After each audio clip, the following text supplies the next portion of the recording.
ఇదేంటి ఇవే నడుస్తున్నాయి సార్. వాళ్ళ శవాల్ని మీరు మిలిటరీలో ఉన్నారు, వాళ్ళ సైనికుల శవాల్ని గాడిదల మీద వేసుకుని తీసుకెళ్ళి that is the respect they have given. అలా అనుకోకూడదండి. అంటే I will be frank with you, కొండల్లో రిమోట్ ఏరియాస్లో ఏ ట్రాన్స్పోర్ట్ దొరికితే ఆ ట్రాన్స్పోర్ట్ వాడాల్సి ఉంటుంది. అంటే ఆ విధంగా నేను తప్పు పట్టను, గాడిదల మీద తీసుకెళ్లారు అన్నది తప్పు పట్టను. కాకపోతే ఏంటంటే గుర్రాల మీద కూడా తీసుకెళ్ళచ్చు కదా. కానీ అసలు వాళ్ళు బాడీస్ యాక్సెప్ట్ చేస్తే కదండి. మన ఇండియన్ సైడ్ దహనం చేయాల్సి అంత్యక్రియలు చేయాల్సి వచ్చింది. అది వాళ్ళ పరిస్థితి. ఇంకోటి సార్, అంటే ఈ ఉగ్రవాద సంస్థల మధ్య అనుసంధానం బహిర్గతం అయిన తర్వాత ప్రపంచం ఎట్లా చూస్తుంది? ఎందుకంటే now Munir has become the puppet off white house. ఆయన ఎప్పుడు పిలిస్తే అప్పుడు వెళ్తాడు, భోజనం పెడితే భోజనం చేస్తాడు, ఏమైనా డబ్బులు ఇస్తే తీసుకొస్తాడు. ఇవాళ ఇంతగా అంటే మరి మాంసం తినడం కాదని ఎముకలు మెళ్ళలో వేసుకొని తిరిగే పద్ధతిలో వాళ్ళు వచ్చేసారు. ఎల్ఈటి మద్దతు ఇచ్చిన తర్వాత ఇవాళైనా మనం మాట్లాడచ్చు కదా అంతర్జాతీయ వేదికల మీద. యూఎన్ ఇప్పటిదాకా ఏం ఛాలెంజ్ చేస్తూ వస్తున్నారు వాళ్ళు, మేము సపోర్ట్ చేసామని రుజువు ఏంటని. ఇవాళ అదే కదా రుజువు, మెయిన్ రుజువు. ఇప్పుడు హఫీజ్ సయీద్ అవనండి, వీళ్ళందరూ ఇంటర్నేషనల్ కన్వెన్షన్స్ ప్రకారం యూఎన్ డెసిగ్నేటెడ్ టెర్రరిస్ట్. వాళ్ళ డీజీ ఐఎస్పిఆర్ ఎవరైతే ఉన్నారో అహ్మద్ చౌదరి, వాళ్ళ ఫాదర్ యూఎన్ డెసిగ్నేటెడ్ టెర్రరిస్ట్ అండి. Ahmed Chowdary father DG ISPR ఈ రోజుని లెఫ్టినెంట్ జనరల్. వాళ్ళ ఫాదరే ఇంటర్నేషనల్లీ డెసిగ్నేటెడ్ టెర్రరిస్ట్. అది వాళ్ళ పరిస్థితి. ఓకే.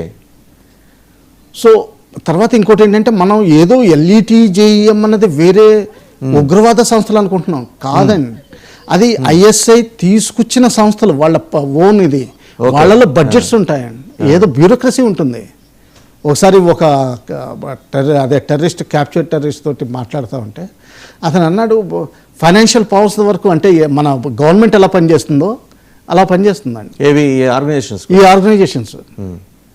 మంత్లీ శాలరీస్ ఒకళ్ళు ఎవరైనా ఇండియాలో పోతే వెంటనే 50,000 రూపాయలు, దాన్ని మన స్టేట్ గవర్నమెంట్లో ఎక్స్గ్రేషియా అంటాం, 50,000 రూపాయలు ఎక్స్గ్రేషియా వాళ్ళ ఫ్యామిలీకి ఇవ్వడం, దానికి రసీదు కూడా తీసుకుంటారు. తర్వాత వాళ్ళ బాడీ మనం దహనం చేసిన తర్వాత వాళ్ళకి కొన్ని రోజులు ఉంటాయండి. మనకి 4వ చిన్న దినం పెద్ద దినం ఎలాగ ఉంటాయో వాళ్ళకు కూడా కొన్ని ప్రేయర్స్ ఉంటాయి. కలమా చదువుతారు. ఆ కలమా చదువుతాడానికి వస్తారు. అంటే వాస్తవంగా మన పద్ధతులు కాదు, వాళ్ళు పూడుస్తారండి. కానీ అక్కడ కలమా చదవాలండి. ఓకే, శాంతి కోసం. అంటే ఇప్పుడు భారత సైన్యమే ఇక్కడ వాళ్ళని పూడ్చడం, దహనం చేయడానికి వాళ్ళకి అంగీకరించారు కదా వాళ్ళకి విరుద్ధం. అగ్ని వాళ్ళకి విరుద్ధం. అదే. సో పూడ్చిన తర్వాత ఈ ఇంటిమేషన్ వాళ్ళకి వెళ్తుందా, మీ కౌంటర్ పార్ట్స్కి, పాకిస్తాన్ సైన్యానికి వెళ్తుందా, ఇలా మీ సైనికుల్ని ఇక్కడ మేము అంత్యక్రియలు మేము చేసామని లోకల్గా చెప్తారండి. అంటే అఫీషియల్గా వాడి పేరే తెలియదు కదండి. మాకున్న ఐ కార్డ్స్ వాడి దగ్గర దొరికినవి ఏమన్నా ఉంటే, ఐడెంటిటీ ప్రూఫ్స్ ఉంటే అవన్నీ పబ్లిక్లో పెడతాం. వాడు తీసుకున్నప్పుడు యాక్చువల్గా ఏమవుతుందంటే అండి, అటువంటిది పరిస్థితి జరిగినప్పుడు అక్కడ లోకల్, ఇప్పుడు ఎవరైనా బెటాలియన్ కమాండర్ ఎవరు ఉంటారో అవతల సైడ్ అనౌన్స్ చేస్తారు. కొన్ని క్రాసింగ్ పాయింట్స్ అని ఉంటాయి. అంటే ఇప్పుడు పూంచ్ దగ్గర, మన అటారీ దగ్గర, అలాగే నౌషరా దగ్గర కొన్ని పాయింట్స్ ఉన్నాయి. ఆ పాయింట్స్ దగ్గరకు వచ్చి మీరు బాడీ తీసుకెళ్ళిపోండి అని చెప్తాం. అంటే డిప్లొమాటిక్గా చెప్తారు. డిప్లొమాటిక్ కాదండి, అక్కడ లోకల్ కమాండర్ టు కమాండర్ చెప్తారు. చెప్తే వాళ్ళు తీసుకుపోతే ఇంకా అప్పుడు దహనం చేస్తాం. అప్పుడే దహనం చేస్తాం. అదే బరియల్ చేస్తే ఆ తర్వాత వాళ్ళు ఆ లెక్క తప్పిన వాళ్ళవి అక్కడ కల్మా చదివి 4వ రోజు 5వ రోజు వాళ్ళు చేయాల్సిన కార్యక్రమాలు వాళ్ళు చేసుకుంటారు. ఒకవేళ బయటికి పబ్లిక్లో రాలేనప్పుడు వాళ్ళు ఏం చేస్తారంటే ఎవరింట్లోనో దగ్గరలో ఉన్న ఇంట్లో కూర్చొని చేస్తారు. ఈ ప్రొసీజర్ అయితే మొత్తం ప్రొసీజర్ అంతా జరుగుతుంది. అండ్ తర్వాత వాళ్ళకి ఇన్సూరెన్స్ ఉంటుంది, 5 lakhs ఇన్సూరెన్స్ ఉంటుంది, ఇవన్నీ కూడా ఉంటాయి. అదే పాకిస్తాన్ ఫౌజీలని ఏం చేస్తారంటే రిటైర్మెంట్ తీసుకోమని చెప్పి కాగితాల మీద రిటైర్మెంట్ చూపించి వాళ్ళని ఇండియా పంపిస్తారు. ఓకే. కానీ వాళ్ళకి జీతం వెళ్తానే ఉంటుంది. ఒకవేళ ఇక్కడ ఏదైనా అయితే మాత్రం వాళ్ళ ఫ్యామిలీస్కి వెళ్తుంది జీతం, ఫ్యామిలీస్కి వెళ్ళిపోతుంది. తర్వాత పెన్షన్ వెళ్తుంది. ఇన్ఫిల్ట్రేటర్గా వస్తాడు. వచ్చి ఏదో చిన్న చితక ఉద్యోగాలు చేసుకుంటున్నట్టుగా కనిపించడం, లేకపోతే ఒక్కోసారి మన సొసైటీలో అబ్జార్వ్ కూడా అయిపోతారు. మనకు ఆధార్ కార్డు చేయించుకోవడం పెద్ద కష్టమేం కాదు, వీళ్ళు అవుతారు. కానీ మిలిటెంట్ యాక్టివిటీస్ ఎక్కువ చేయడండి. వాడు ఓన్లీ కంట్రోల్కి వస్తాడు. ఇప్పుడు పహల్గామ్లో చేసిన ఇన్సిడెంట్ కూడా ఎవరో హ్యాండ్లర్ ఉన్నారు. ఇప్పుడు ఢిల్లీలో జరిగిన దానికి కూడా ఈ డాక్టర్లు ఏదో ఇండిపెండెంట్గా ఇంటర్నెట్లో చదివేసి ఎవరో మనకు తెలియకుండా దీన్ని కట్ ఆఫ్ చేస్తారండి. అంటే వేరియస్ టెక్నికల్ మీన్స్, తర్వాత ఫిజికల్ మీన్స్ ఉంటాయి. వాళ్ళు తెలియకుండా కన్ఫ్యూజన్. ఇంకా హిందూ నేమ్ కూడా పెట్టుకుని ఉంటారు వాళ్ళు, శర్మాజీ అంటారు. ఆ పనితో ఉంటారు. ఇప్పుడు పహల్గామ్ హ్యాండ్లర్స్ ఎవరైనా, అంటే ఎలాగో ఇన్వెస్టిగేషన్ నడుస్తుంది అనుకోండి, మీకు అక్కడున్న సమాచారం ప్రకారం హ్యాండ్లర్స్కి సంబంధించిన ఆచూకీ దొరికి ఉంటుందా? కొన్ని లీడ్స్ దొరుకుతున్నాయి కానీ అసలు మనిషి దొరకట్లేదని విషయాలు బయటకు వస్తున్నాయి.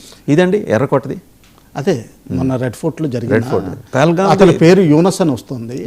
యూనస్ కానీ ఆ యూనస్ ఎవరో తెలియట్లేదు. ఇది యాక్చువల్గా ఇదేంటంటే ఎలియాస్ నేమ్ ల్యాండ్. ఇప్పుడు మన నక్సలైట్లో ఎలాగో జంపన్న పేర్లు పెట్టుకుంటారు కదా, లేకపోతే గణపతి ఇలాగా, అలాగే వాళ్ళు ఎలియాస్లు కామన్ నేమ్స్ పెట్టేస్తారు, మహమ్మద్ కానీ. అలాగే మక్కీ అన్నది ఒకటి, మక్కీ సాబ్ అన్నది ఎప్పుడు వినిపిస్తూనే ఉంటుంది. ప్రతి సంవత్సరం ఆయన చనిపోతూనే ఉంటాడు, మళ్ళీ బతుకుతూనే ఉంటాడు. అది వేరే వాళ్ళకి ట్రాన్స్ఫర్ కూడా చేస్తారు ఆయన. చాలా తక్కువ మందికి అక్కడ పాకిస్తాన్ సైడ్ ఐఎస్ఐ తప్పితే కానీ ఎవరు హ్యాండ్లరో తెలియదు. రైట్. తర్వాత ఇప్పుడు 12 కొత్త ప్రావిన్సులుగా విభజించాలనే ప్రణాళిక అసీం మునీర్. అంటే ఒకటి సార్, ఇందాక మీరు రైట్లీ సెడ్, ఆ నలుగురు ఏంటంటే నేరుగా ప్రెసిడెంట్స్గా వాళ్ళు డిక్లేర్ చేసుకున్నారు. ఈయన ఏంటంటే ఒక డెమోక్రటిక్ ఫ్రేమ్ ముందు చూపించి వెనకాల నుంచి కథ గ్రిప్ అంతా తన చేతిలో పెట్టుకున్నాడు. సుప్రీంకోర్టు నియామకాలు ఆయనవే, ప్రెసిడెంట్ ఆసిఫ్ అలీ జర్దారీ, ఇందాక మీరు మిస్టర్ 10%, షహబాజ్ షరీఫ్ ఉంచోమంటే ఉంచోవటం, కూర్చోమంటే కూర్చోవటం. ఈ వ్యవస్థల్లో ఇవాళ 12 కొత్త ప్రావిన్సులు. ఎందుకంటే ఇమ్రాన్ ఖాన్ భయం ఏమన్నా పట్టుకుంది ఆయనకి? ఇమ్రాన్ ఖాన్ భయం చాలా విపరీతంగా ఉందండి. ఎందుకంటే ఆయన్ని వీళ్ళే ప్రైమ్ మినిస్టర్ చేశారు, కానీ ఆయన ఒక సెలబ్రిటీ వల్ల స్ట్రాంగ్ మ్యాగ్నెటిక్ పుల్ ఉంది అక్రాస్ ద గ్లోబ్, ఆయనకు ఫ్యాన్ ఫాలోయింగ్ ఉంది. తర్వాత ఏంటంటే ఆయన ఇండస్ట్రియలిస్ట్ కాదు, నవాజ్ షరీఫ్ లాగా వాళ్ళకి ఏంటంటే పర్సనల్ ఇండస్ట్రీస్ సపోర్ట్ ఉంది. బిలావల్ గారు అంటే 3000 ఎకరాలు లర్కానాలో వాళ్ళకి ఉంది, పెద్ద జమీందారులు వాళ్ళు. ఓకే, బుట్టోస్కి. సో తర్వాత వాళ్ళ గ్రేట్ గ్రాండ్ ఫాదర్ ఇదేంటిది మన జునాగఢ్లో దివాన్గా చేశారు.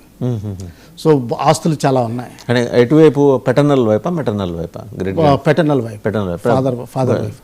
జుల్ఫికార్ అలీ భుట్టో గారి ఫాదరు వాజ్ ద దివాన్. ఆయన కూడా ఒక కథ ఉంది, కుక్కలతో పారిపోయాడు ఆయన, కుక్కల మధ్యలో కూర్చుని.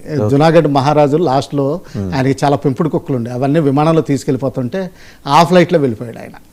ఓకే, అది వీళ్ళందరికీ ఆ వెస్టెడ్ ఇంట్రెస్ట్ ఉన్నాయి. ఇమ్రాన్ ఖాన్ గారికి అటువంటి వెస్టెడ్ ఇంట్రెస్ట్లు ఏమీ కనిపించలేదు. ప్లస్ ఆయన క్యాన్సర్ హాస్పిటల్ స్టార్ట్ చేశారు వాళ్ళ మదర్ పేరు మీద.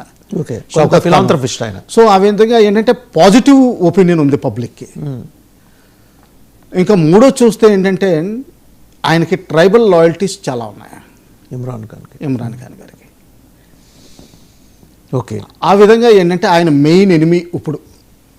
సో ఆయన్ని తీసేసిన తర్వాత వీళ్ళకి నా ఉద్దేశంలో ఏంటంటే, నా అభిప్రాయంలో ఏంటంటే, మునీర్ గారికి కొత్త సెకండ్ రంగ్ లీడర్స్ని పైకి తీసుకురావాలని. ఓకే, అది ఎలా తీసుకొస్తారు? చిన్నప్పుడు స్టేట్స్ డివిజన్ చేశారనుకోండి, 2014లో బీఆర్ఎస్ పైకి వచ్చింది. అలాగే ఇప్పుడు స్టేట్ ఎప్పుడైతే డివిజన్ అయిందో అక్కడ 3 పార్టీలు కొత్తగా పుట్టుకొస్తాయి. ఇప్పుడు ఎంక్యూఎంఏ పాపులర్ అవుతుంది కరాచీ ఏరియాలో, అంటే సౌత్ ఎంక్యూఎం ముత్తామిద్, అంటే దానిది బేసికలీ మొహాజిర్స్, మన ఇండియా నుంచి పారిపోయిన వాళ్ళు పెట్టుకున్న పార్టీ. ఇది కరాచీలో డామినెన్స్ అండి. ఇంతకీ ఆ పార్టీ పేరును ఒకప్పుడు పోటీ చేసి గెలిచింది ఎవరు? మన రిజ్వీ గారి అమ్మాయి. ఓకే, కాసిం రిజ్వీ ఎవరైతే 1957-58లో వెళ్ళిపోయారో, ఆయన చాలా గొప్ప అవుతాను అనుకున్నాడు. ఆయన కుక్కలా చూసేసరికి ఆయన మొత్తం ఫ్యామిలీ అంతా యూరోప్ వెళ్ళిపోవాలి. ఇక్కడ నుంచి పారిపోయాడు కదా అతను. అంటే మనం వదిలిపెట్టారు వాళ్ళని, అంటే అగ్రిమెంట్లో, అంటే మ్యూచువల్ అగ్రిమెంట్లో జైల్లో ఉన్న అతన్ని వదిలిపెట్టారు, వెళ్ళిపోయారు. ఆయన ఏమనుకున్నాడు, నేను ఏ చీఫ్ మినిస్టర్ కనీసం అవుతాను అనుకున్నాడు. తర్వాత ఏమీ చూడకపోయేసరికి మొత్తం రిలేటివ్స్ అంతా యూరోప్ వెళ్ళిపోయారు, ఒక అమ్మాయి మిగిల్చి. ఆవిడ సెనేటర్ కింద ఎన్నికైంది. నువ్వు పాకిస్తాన్ సిటిజన్ కాదని ఎన్నికైన తర్వాత ఇదేంటి డిస్మిస్ చేశారు. సో ఆవిడ క్యాండిడేట్ని స్క్రాప్ చేశారు. ఓకే, అదే పరిస్థితి. స్టిల్ షీ ఈస్ దేర్ అండి? ఉంది, పాకిస్తాన్లోనే ఉంది, కరాచీలోనే ఉంది, ఎంకేఎంలో పార్ట్. ఓకే, ఇప్పుడు ఇలాంటి చిన్న పార్టీలని ఎంకరేజ్ పైకి తీసుకొస్తారు. అప్పుడు ఏమవుతుంది, సెంట్రల్లో కోయిలేషన్ వస్తుంది. ఆ కోయిలేషన్ రావడం వల్ల ఎవరు స్ట్రాంగ్ అవ్వరు, అంటే ఆర్మీకి థ్రెట్ ఉండదు. తర్వాత వీళ్ళు సెలెక్ట్ చేసుకుంటారు, ఓకే ఈసారి వీడిని, ఓసారి వాడిని, ఎవరిని సెలెక్ట్ చేసుకోవాలన్న ఇది దొరుకుతుంది. సో ఆ విధంగా నుంచోబెడతారన్నమాట. మొత్తం ఇప్పుడు 4 ప్రావిన్స్లు కదా సార్ మనం 4 మాట్లాడితే. ప్రావిన్స్లు. ఏది ఖైబర్ పఖ్తూన్ఖ్వా, ఖైబర్ పఖ్తూన్ఖ్వా, అంతకుముందు NWFP అనేవారు, బలూచిస్తాన్, సింధ్, పంజాబ్. యాక్చువల్గా మీరు 12 అంటున్నారు కానీ I will count it as 14 14 వస్తాయి. ఎందుకంటే పిఓకేలో 2 భాగాలు ఉన్నాయి. ఒకటి గిల్గిట్ బాల్టిస్తాన్